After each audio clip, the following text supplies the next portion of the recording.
Hi, this is Ann Crow from Precision Physical Therapy, and we're here today to do a virtual running gait analysis. We're going to be analyzing runner number 5 who submitted his videos. We'll start with the side view. And the first thing that we look for is the foot strike posture.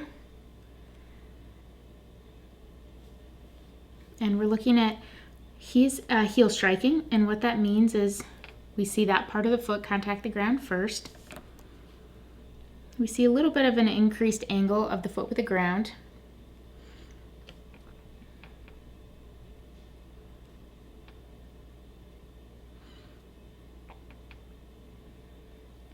And then on the left side, we see that the tibia is not vertical, that his foot is landing further in front of him than the knee. And maybe a little more of an increased angle with the ground on this side. For risk for injury, we're not so concerned with heel striking as we are what is the angle of the foot to the ground. Is it significant or is it low? We'd like to see that it be lower. The lower the angle of the foot with the ground, the less forces have to be controlled as the foot's striking, whether it's heel striking or forefoot striking. When the heel strikes in front of the knee, it increases forces at the knee joint. So the angle of the knee will be a little bit less than the amount of knee flexion you have if the foot strikes right underneath the knee, which would be here. So on the left side, we see a non-vertical tibia and a little bit of increased ankle dorsiflexion relative to the ground. We don't see that as much on the right side. So he still is heel striking. The angle with the ground is a little bit less, so this is a little bit closer to normal. And that tibia is still not perfectly vertical, but it's much closer. So the right side, the heel contacts the ground closer to directly under the knee than it does on the left. Let's move up to the knee. As he loads the leg, watch how he gets good knee flexion on the right side, and he moves into good knee flexion on the left side. So his knee is bending well as he loads the leg. So he's doing a good job loading with the quad. Here again, good knee flexion. So foot landing in front, so not as good of knee flexion at initial contact, but as he continues, he bends the knee and loads the leg well. When we look at swing phase, we see that his tibia is coming at least horizontal, if not a little bit more. What looks like on both sides. It's a good swing phase, good knee flexion, swing phase. And then we look at his hip flexion. We notice he's got a good amount of hip flexion at toe off. So those both look really nice.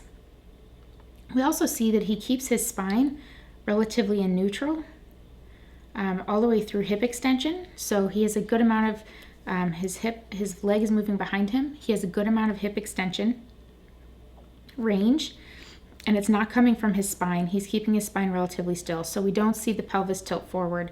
So he's not tilting the pelvis this direction. And in terms of vertical motion, I'm going to pick the bottom of his shirt here.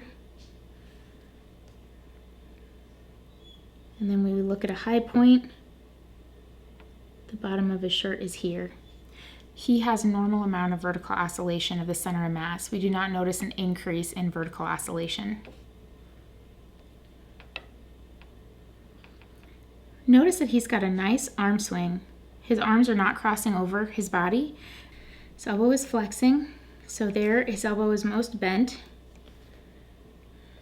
And then you notice that he does extend the elbow during his arm swing.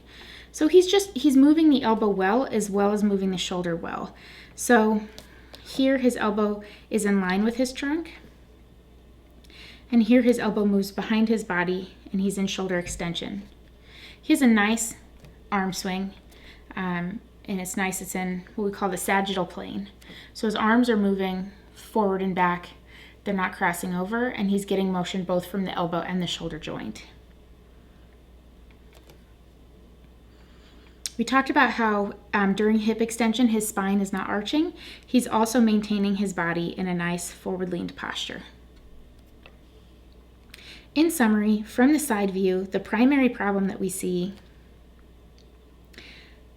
has to do with the left foot striking further in front of the knee, which affects how much knee flexion is on the left side and how much ankle dorsiflexion he has relative to the ground. Those two things are correlated with an increased risk for injury. Everything else fits really well in a normal range. Let's check the other side view and see if there's anything different.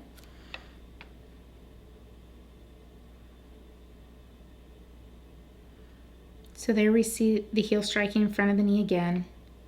And on this side,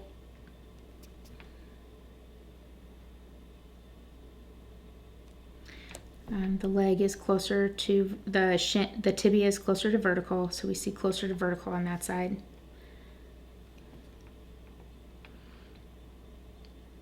So closer to vertical, good knee flexion at contact, moves into greater knee flexion as he moves through stance phase. The knee is over the toe, it's not moving forward of the foot. Good hip extension that appears to be good glute max recruitment with a nice neutral spine posture, good hip flexion on the other side. And there we see the heel land in front of the knee, which is really the only thing from this view that would correlate with injury. We do notice on both sides he's in a little bit of cervical extension. This isn't necessarily something described in the literature, but he is in a forward head posture, a little bit of cervical extension. Sometimes this could be job related. It could also be due to use of the muscles, the scalenes in the cervical spine for breathing. When the scalenes work really hard to assist us in breathing and running, they can compress the cervical spine, and depending on what our tendency towards posture is, increase the extension in the low cervical spine. So depending on the posture that we tend towards, it can increase extension in the low cervical spine. This may never be a problem for him. Let's look at his back videos. Here on the left side, we see the leg crossing over midline. So if we have a line down the middle of the body that's vertical, we see that the foot crosses over.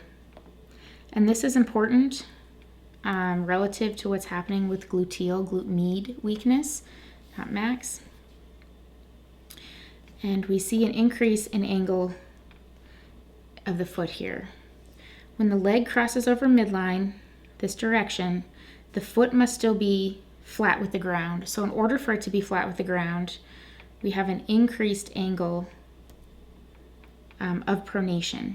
And so when we look at what is happening between the tibia and the calcaneus, we see there's an increase in the angle of pronation there. And that pronation is required because of the crossover step.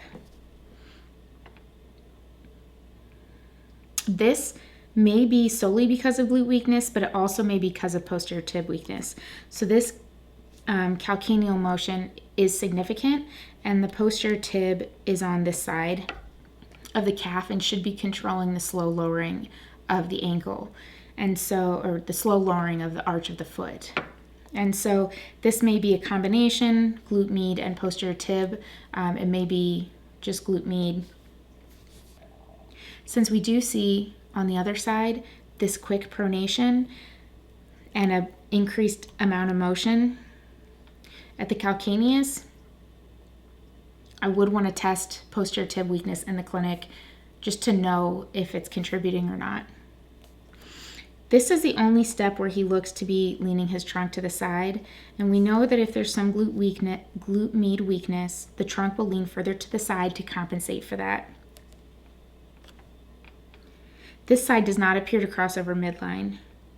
It is hard to tell as we watch him run what's happening with the pelvis because of the shadows and the color of his shirt. So if he were to retake this and look at it on his own, he would want to know, is the pelvis level or is it tilting downward?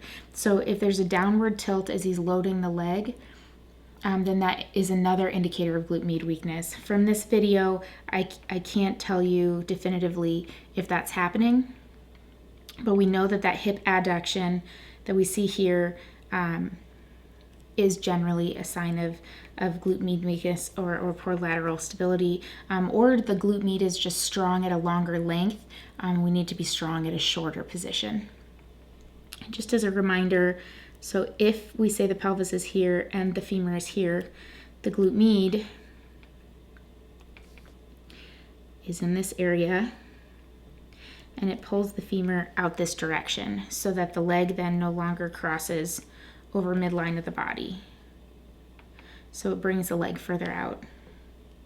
It also controls this, what we would call valgus posture at the knee. So he's in a little bit of valgus at the left knee, and it would lessen how much his ankle has to pronate in order to contact the ground.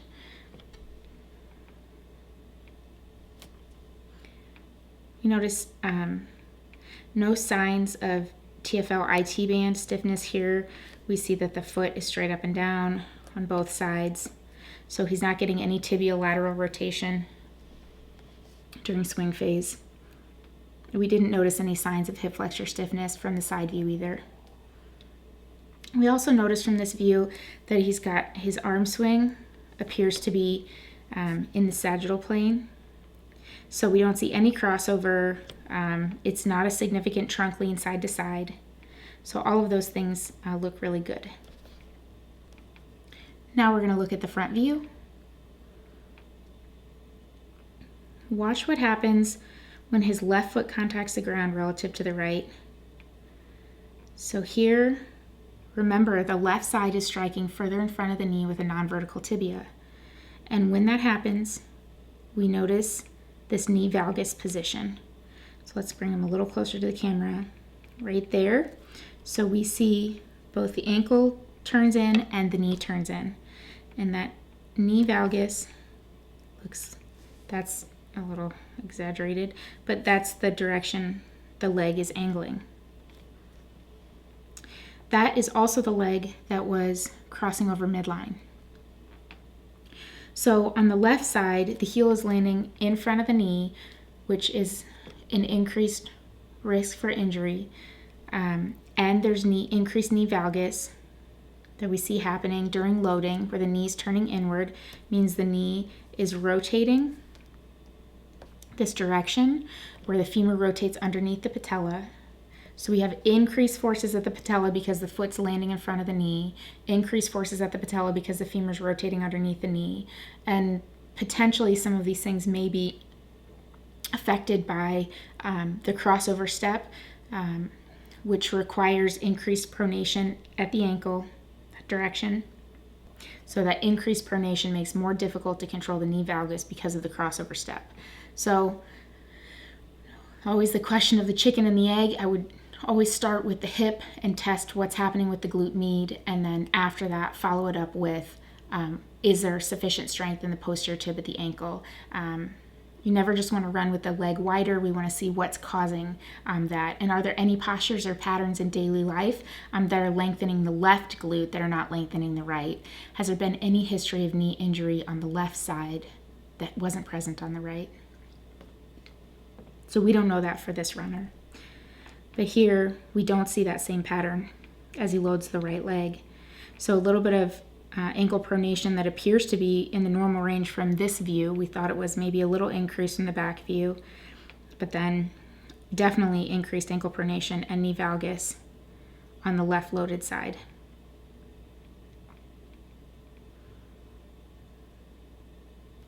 So this position of the ankle increases stress at the plantar fascia, at the posterior tib tendon, at the Achilles. It can also be due to insufficient ankle dorsiflexion. So if the ankle doesn't bend well enough, then the ankle will collapse into pronation.